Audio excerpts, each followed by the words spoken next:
Well, hello, ladies and gentlemen, boys and girls. I'm Aloneinfinland. This is Eve Online, and today we're going to be doing a bit of a refresher. Now, I'm going to be complaining about something because, it's me, but this is for the new players out there or the returning players specifically. So if you're a new player coming into the game, this might be some useful information for you.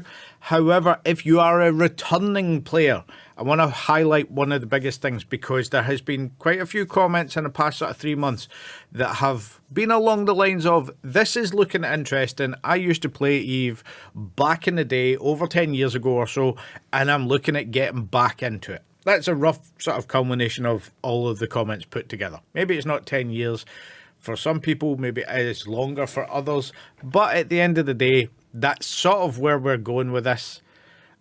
Because there has been some changes to the game, and one of them that I absolutely fucking hate is one that everybody needs to know about if you're coming back. So, this is my new ship. If you've seen the last video, you know that I got ganked. Perfectly fine. It was an acceptable sort of thing. I had to leave the computer. It's painful because it's a gank. That's always going to be annoying. But at the end of the day, it was my bad. Somehow, some other ways. Whatever. We have a new ship. I haven't put my skin on it because I've just made a new one because I thought I actually really like the Nightmare. I used to fly this thing constantly.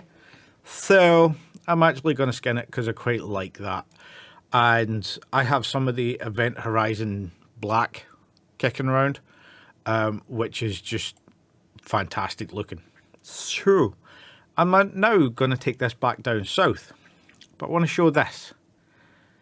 So, Bay. The Bay system is currently lawless. This is a high-sec route. As you can see here on the route path, I've got prefer safer set there so that it will keep me in high sec as I'm going through. I am going to actively jump from gate to gate. If you're autopiloting, especially if you're in a big shiny like this, that is gank bait. But for some of the people coming back, you may not know about this. And the first time it happened to me, I did not have a warning that came up. So let me go through this quite quickly and show you the information. First off, what does it mean? There's a whole load of mechanics around about this, but essentially, high sec that's lawless becomes low sec. Low sec that's lawless becomes null sec. So if you see a high sec system like this, if you jump in, people can attack you. They'll take standing hits and stuff like this, but Concord won't intervene. So you will get munched if you're not prepared for it. Now, the reason that I think that this is a bad thing and CCP should revert this particular change is twofold. The first is that it chased away so many players when it happened. There was a huge exodus. However, there was multiple things going on at the same time, and this was one of them. People lost stations to this. They lost their player outposts, and they were really pissed off about this, and a big chunk of the mining community left. Now, that was also coupled in with the ore redistribution, which is sort of been rectified by the more recent changes, and Eve is definitely moving in a more positive direction, in my opinion. But this shit needs fucking pulled, because the reason for this is to try and force people who don't play in a PvP area to play in a PvP area. Now, here is the simple logic behind my statement. If you are playing a game of any type and somebody changes the rules on you to something you're not happy with, what are you gonna do? Are you gonna continue playing the game, or are you gonna take your ball and fuck off? Because this is the lack of engagement. And this is what I've seen from talking to people about it. Where this pops up, all they will do is right click here, pick a system, pick a structure or a station, and dock up there, and then not continue their journey. They're like, okay, that's lawless. If I'm in a situation where I can't go round that system, because you can always use the avoid and you can take a longer route, but sometimes that longer route is infinitely longer, and sometimes it's just not possible from where you are to get to where you want to be without going through that system. It's a case of, okay, my gameplay is fucked for the day, I'm off. And for a company, like a games company, the engagement is what they're looking for. They want you to play the game. If they're doing something that makes you go, no, not playing today, it's the entire opposite of their purpose, especially for a mass multiplayer. So that's a change that I think needs rectified, because it's not an interesting change for the sake of it. It's something to drive engagement in combat, which is something that CCP's had sort of stuck in their bonds for a while now. They don't sort of accept, or haven't, because they might be doing it now, which is a good thing, but they haven't accepted that some people want to play a multiplayer game to be in that world, but don't particularly want to engage in combat.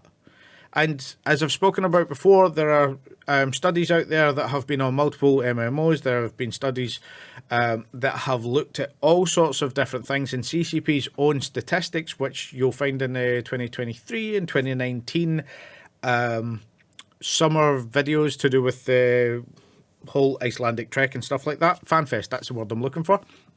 They confirm this, that 80% of players don't engage with PvP.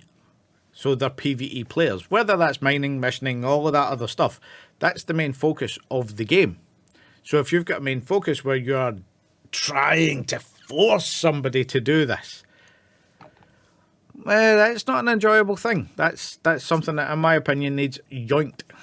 And maybe if it stays to systems where it's not causing massive disruption, maybe if it exists in some systems that are off the beaten path, then that's fine. But when you're putting it in actual main routes, then that's just annoying for everybody concerned.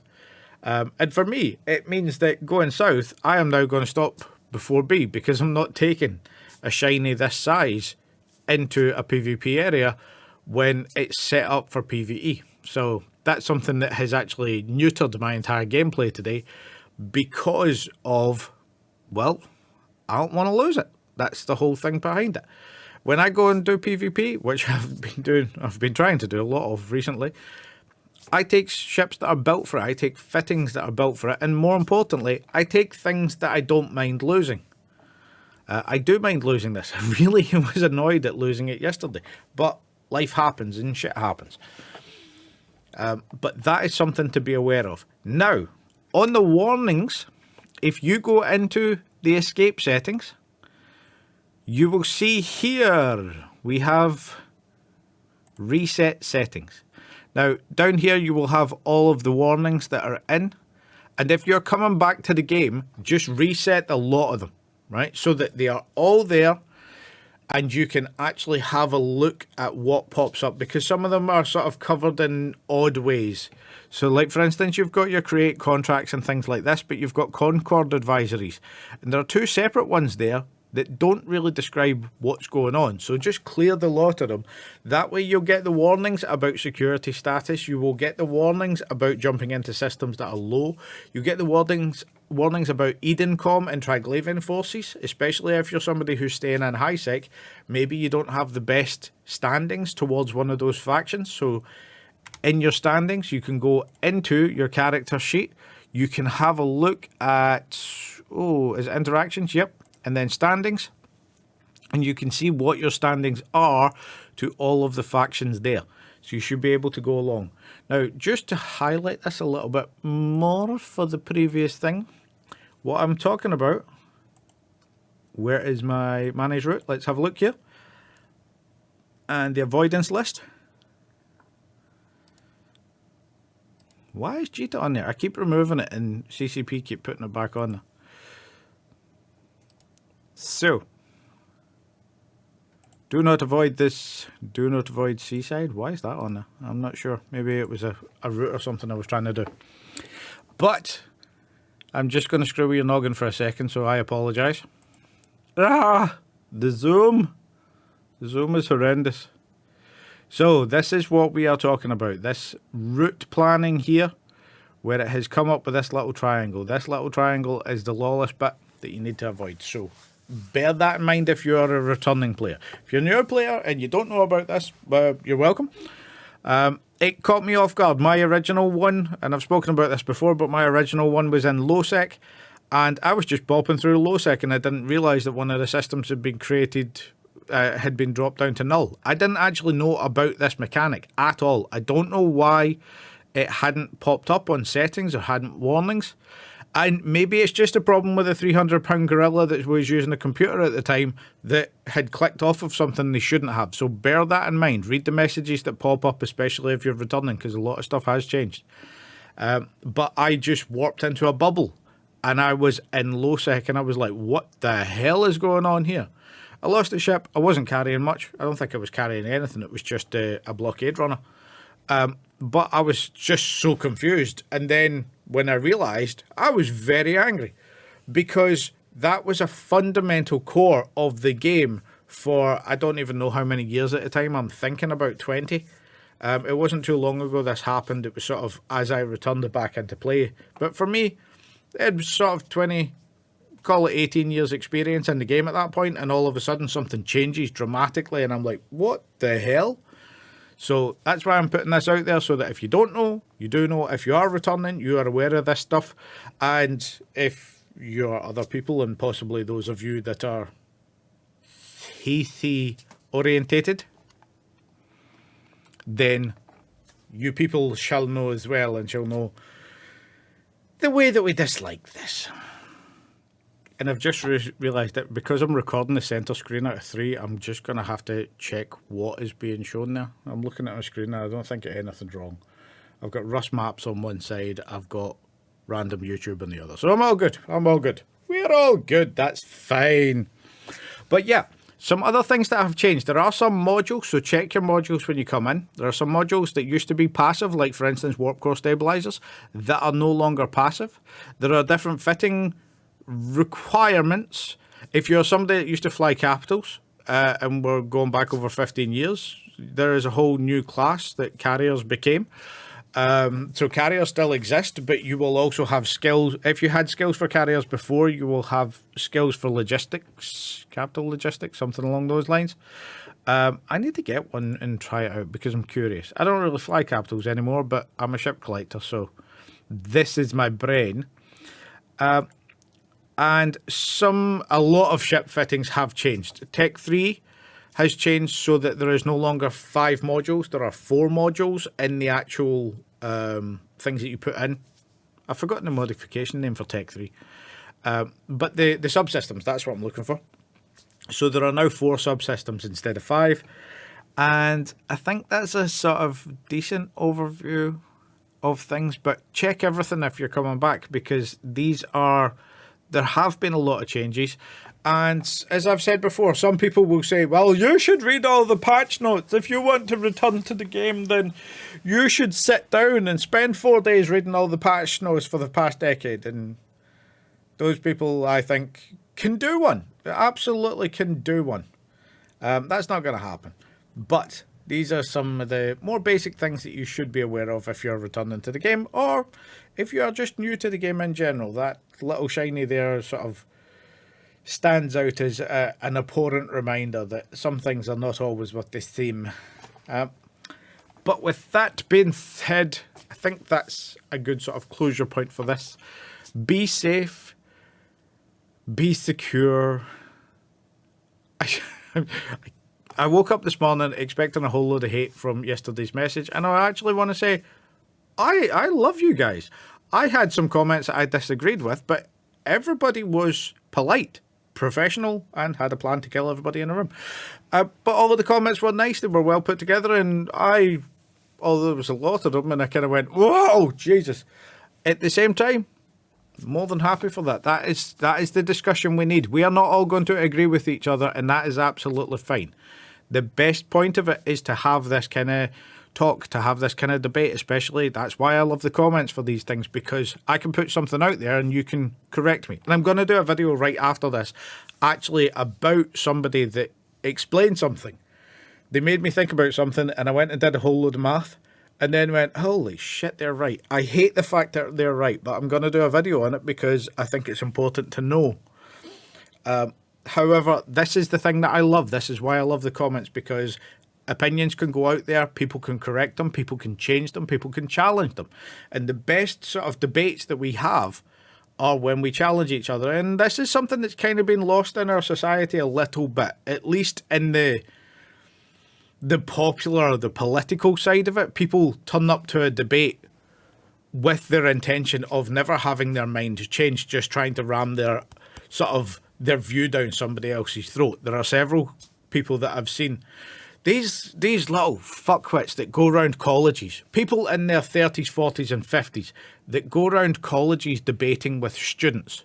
They have no opinion that they would sacrifice for any reason whatsoever. And the reason that they're debating with students is because they think that if they attack children, that they won't have anybody with the ability to poke holes in their argument. And it's really funny because I saw one of these fairly recently that was a round table thing. And I don't really give a shit about what they were talking about, but it was one of these people that's in their 50s that was doing this stuff, and they got their shit wrecked by a whole load of students, and it was just glorious to watch. There was one particular woman that was just, she had an answer for every single point, and she kept it focused. She sort of understood all of the logical fallacies and all of the logical argumentative traps. Like the Mott and Bailey is one of the really big ones that comes out in all of this stuff, where somebody says, this is my opinion, and when you show that their opinion's nonsense, they will change their opinion. They will retreat to like a simplified version that's actually different. And it's really funny to watch this stuff. I encourage people to go and have a look because it is just sort of a masterful class in arguing. Arguing? Yeah, that's a new word. And sort of discussion and argumentative tactics and things like that. It's quite interesting, especially for me, because I used to have bosses that were like this, that were particularly bad, shall we say. If you are a manager in a facility and your name is the walking sexual harassment lawsuit, you might want to check your life. But yeah. So that's been kind of interesting, and I thought, reading through all of those comments, I went through all of them. I completely forgot about the purpose of this video because I had the recording software open, the stuff set up, and then read through the comments and went, what the hell was I doing afterwards? Because it was that intriguing, all of the different points. I think it's really well put out. So thanks very much for that. Even if you are somebody who disagrees with me and I might come back like making multiple points about that, please know I genuinely enjoy the discussion. I think that this is good, and you are always welcome here. The entire way that your beliefs sustain is if somebody challenges them, and at the same time, if somebody manages to change them, that's a good thing too. So always bring your comments. I think that's brilliant. And I don't want to name the names because I have this thing about like drawing attention to individual people like without asking permission. But the gentleman or gentle lady, I do not know, who pointed out about the shuttle ganking, that was brilliant, and that's what the next video is about. But thank you, because that was an eye-opener. So with that being said, as per usual, stuff in the doobly-doo down below if you want any discounts, any free skill points or stuff like that. It is all below, and you can support me with all of the Patreon, coffee, all that jazz. I've never had a coffee. I'm not quite sure about why. And now that I've said that, I want to go and make a coffee. So my random tip as I am leaving you, if you take espresso powder instead of instant coffee powder, first off, it makes a far better cup of coffee than the instant coffee powder. However, if you take 1 teaspoon of espresso powder, then 3 teaspoons of like chocolate milk powder, and put it into hot milk and use that to make like a sort of mocha thing, my God, is it gorgeous. And if you triple those amounts, you're going to get something with a phenomenal amount of chocolatiness that will keep you awake for the next 3 days, which is fantastic, and what I'm going to go and make now before the next video. So thanks for all of that. Bye. Okay, I was going to finish it out there. I was moving my shit before I started editing, and there's sort of more comments coming in as this is as people are watching the video, because obviously it's not been up for 12 hours, the last video. But there's this one little comment. I just want to read the last part of it. It says, nobody asked you, a minor, what is fair play to the people who have spent the time to learn the meta to gank. The fucking meta to gank. Fit catalysts use Alt to see target, jump catalysts through gate, target and attack. The meta to gank, like putting that forward, that genuinely made me laugh. I've been chuckling for like 10 minutes now. Thank you for that comment, because honestly, That has just made me giggle for so long. It's been a while. And especially with what's going on, that was needed. That was funny. Do not, if you're having a laugh at this, give hate to that person in the comments. That was funny as shit. I don't think it was meant that way, but that is funny, and I absolutely love them. That is fantastic. But yeah, the meta to gank. I can't say it without laughing. The meta to gank. Now, don't get me wrong. There are metas for ganking for like really high capacity, especially if you're talking about Talos ganking, where you're going after freighters and shit like this. But they were talking about popping a shuttle. The meta to gank when popping a fucking shuttle is literally target and explode. Use an ult if your character's -10. Come through gate, target and explode. This is why I love this. This is why I love doing this shit, because occasionally we get lots of great content. We get conversations that are fantastic, but occasionally you get an absolute fucking gem like this where, oh my god, that has made me laugh. The meta to gank a fucking shuttle. Have a good one, guys. I hope you get as much laugh out of this as I have. Oh, that I'm gonna be laughing about that for the next couple of hours. That is just fucking brilliant. Thank you, man. That was well worth it. Thank you.